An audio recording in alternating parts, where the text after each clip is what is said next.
Hello friends, आप सभी का बहुत बहुत स्वागत है यूट्यूब चैनल जिंदगी विद अंशिका में। मैं उम्मीद करती हूँ कि आप सभी बहुत अच्छे होंगे।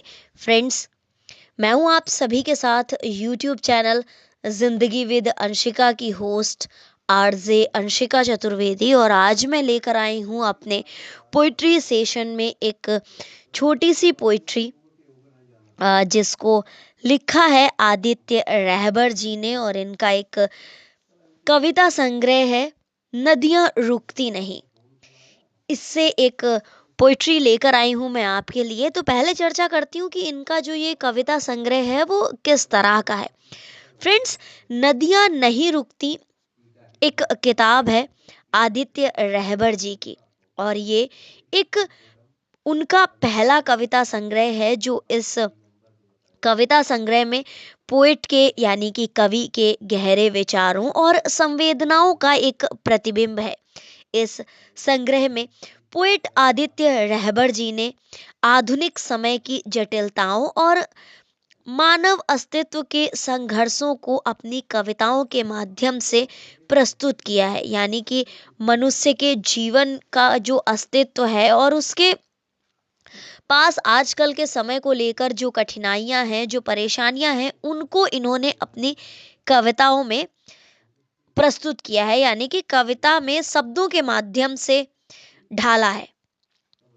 उनकी कविताएं कठिन सच्चाइयों को बेबागी से उजागर करती हैं और पाठक को बहुत ही गहरी सोच में डुबो देती हैं। यानी कि जो इनकी कविताओं को पढ़ता है, सुनता है, वो कहीं ना कहीं एक गहरी सोच में डूब जाता है।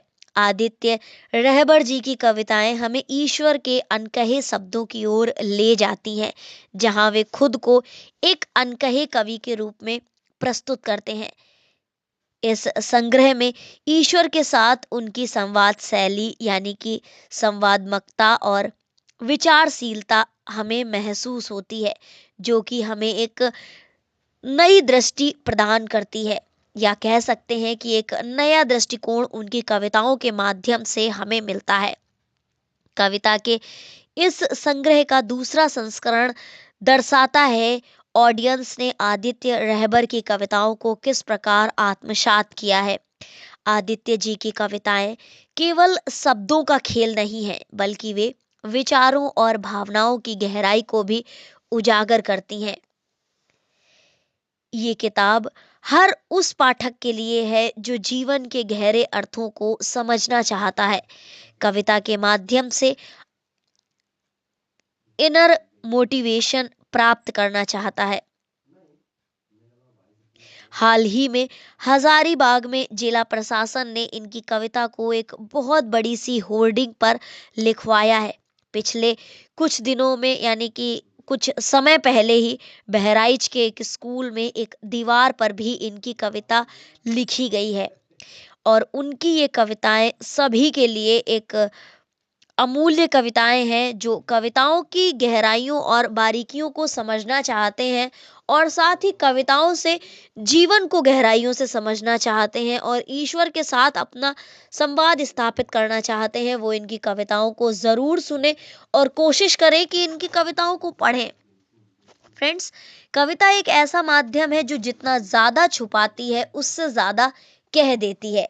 तो इनकी कविता के आज मैं अगर पार्ट वन में जो मैं वीडियो लाऊंगी, जो पार्ट वन की जो पोइट्री लाऊंगी, उसका टाइटल है पिता। मैं पहले भी इनकी कविता एक ला चुकी हूँ, अभी फिलहाल मुझे उसका टाइटल नहीं याद है कि कौन सी कविता मैंने इनकी आप लोगों के साथ शेयर की थी। फिलहाल आज की जो पोइट्री है आदित्य रहबर जी की नदियां नहीं रुकती किताब है, इनकी कविता संग्रह है, उससे कविता है जिसका टाइटल है पिता। जब भी किसी पुल से गुजरता हूँ याद आते हैं पिता। आदित्य रहबर जी लिखते हैं कि जब भी मैं किसी पुल से गुजरता हूँ याद आते हैं पिता। जिंदगी की कितनी ही यात्राएं उनके कंधों से होकर गुजरी हैं। जिंदगी की कितनी ही यात्राएं उनके कंधों से होकर गुजरी हैं। पिता के कांधे की लंबाई, पिता के कांधे की लंबाई दुनिया के किसी भी पुल से लंबी है। यानी कि पिता की तुलना एक पुल से की गई है। जब हम छोटे होते हैं तो पिता हमें अपने कंधे पर बिठाकर ना जाने कितनी-कितनी दूर ले जाते हैं, कभी मेला दिखाने, कभी कहीं की सैर कराने, तो कभी अगर हमें छत पर तक भी जाना है तब भी हमारे पिता हमें गोद में लेने की बजाय हमें अपने कांधे पर बिठाना ज़्यादा पसंद करते हैं।